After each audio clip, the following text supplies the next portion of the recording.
Hello and welcome to Lunch Break with Pastor.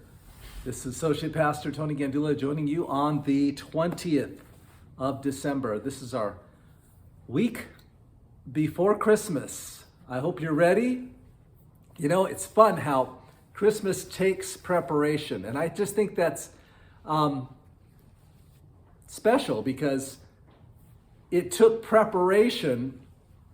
Back when Jesus was born, there was a lot of preparation that had to go into the entire region for this census that was ordered by Caesar. And everybody had to get prepared in the most preposterous, outrageous, outlandish way. I mean, they had to root up from where they were and go all the way back home because that's in their belief system, in their culture. It required them moving and to be registered, I believe, at the place of their birth. Regardless, it was huge upheaval. And Caesar was obeying God because Jesus had to be born in the town that it was prophesied of him, where he would be born. And that's not where Mary and Joseph were at the time, but Caesar made a decree and a census happened. And just as the prophet had foretold, he would be born in Bethlehem of Judea. That's where the Messiah would come. And forces were working outside of Mary and Joseph's plans for good and for evil. But good is never intimidated by evil because it will always triumph. Welcome to Lunch Break with Pastor, Associate Pastor Tony Gandula, joining you for this week before Christmas. Like I said, I hope you're prepared. I'm still getting prepared, but I feel better about it this year than last year. You know why? Because I've been busy doing what God told me to do, and or I've been obedient, doing His will. So I'm holding on to His promise that if we seek first His kingdom and what He says is right, His righteousness, that He will take care of the rest. So part of being prepared is putting Him first.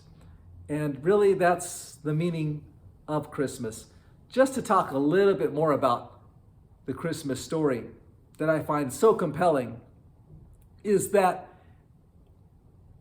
the principalities, those who were in charge at that time, like Caesar we just mentioned, and Herod, there was an attitude behind them. I mean, the attitude behind Herod, the tetrarch, or the guy in charge of that region at the time, was insanity. It was evil. And it showed itself, and it showed that it knew this was a very serious thing taking place, this prophetic word that the Messiah would be born.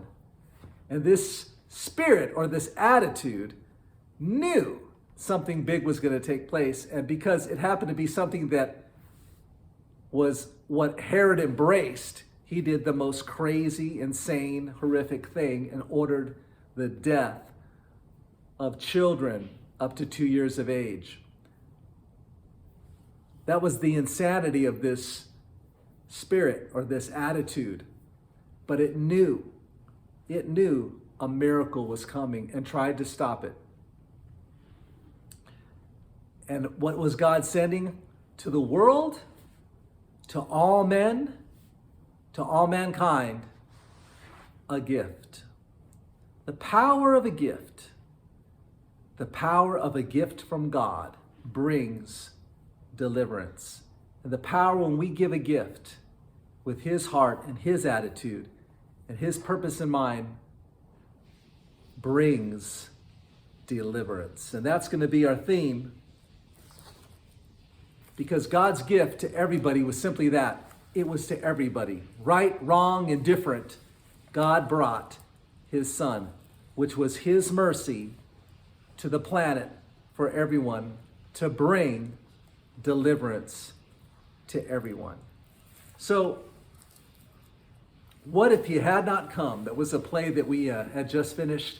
It was done excellently. I welcome you to check it out here on My Father's House, Las Vegas on our Facebook. I think we recorded it. I'm pretty sure we recorded it because it was our Sunday service. So check it out. It's an adaptation from a play that was written.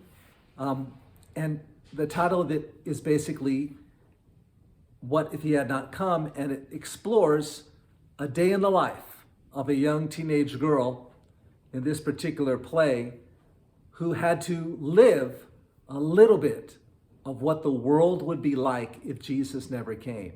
So check out the play. It's pretty good. It's our directorial debut of our wonderful director and family. She can't do it alone. So Destiny did not do it alone. It took a whole family to do that. And it took the family at My Father's House.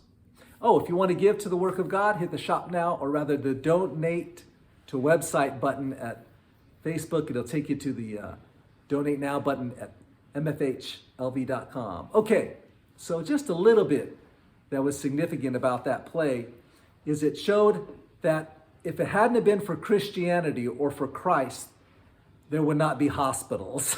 Now, I really didn't fathom that, and so I did a little research on it, and it's kind of enlightening. And so I'm reading to you from The Christian Origin of Hospitals, quoting a historian of medicine, Albert Johnson of the University of Washington. This is written back in 2012. So I'm just going to quote a little bit of it because Christians are the ones who started hospitals. You see, medicine was around with the Greeks and the Romans, but the attitude of mercy was not part of the medicine. In fact, they had to, under Christianity and bringing ethics to medicine, the physicians actually said, we will not harm. We have the power, but we will not harm people. We're going to do medicine to bring them good. So that was not necessarily part of their ethics. So they had medicine, but they did not have mercy. So I'm reading from this historian, Mr. Johnson. And why did the early church, why did the Christians found a hospital or hospitals? Well, because Jesus, why did they champion care for the sick? Because Jesus definitely ministered to the sick and oppressed. So I'm quoting from him. The second great sweep of medical history begins at the end of the 4th century. So 400 years, right? With the founding of the first Christian hospital at Caesarea in Cappadocia. Concludes at the end of the 14th century with medicine well ensconced in the universities and in the public life of the emerging nations of Europe. During these centuries, the Christian faith permeated all aspects of life in the West. The very conception of medicine, as well as its practice, was deeply touched by the doctrine and discipline of the church. This theological and ecclesiastical influence manifestly shaped the ethics of medicine. See, they had medicine, but they did not have mercy. They had medicine, but they didn't have ethics. They had medicine, but they weren't going to do something like a vast outreach like a hospital. In fact, the first hospitals were basically those that took in orphans, took in those that were abandoned, and they needed care. This theological and ecclesiastical influence manifestly shaped the ethics of medicine, but it even indirectly affected its science. Since, as its missionaries evangelized peoples of Western and Northern Europe, the church found itself in a constant battle. This is the kind of medicine they were dealing with back then. In a constant battle against the use of magic. They had medicine in the sense they had the medicine man. And all that went with the medicine man. The use of magic and superstition in the work of healing. It championed rational medicine along with prayer to counter superstition. What if he had not come? What if there were no hospitals? Something to think about as we explore this week. And our title or our theme is going to be The Gift from God. His mercy brings deliverance. See you tomorrow.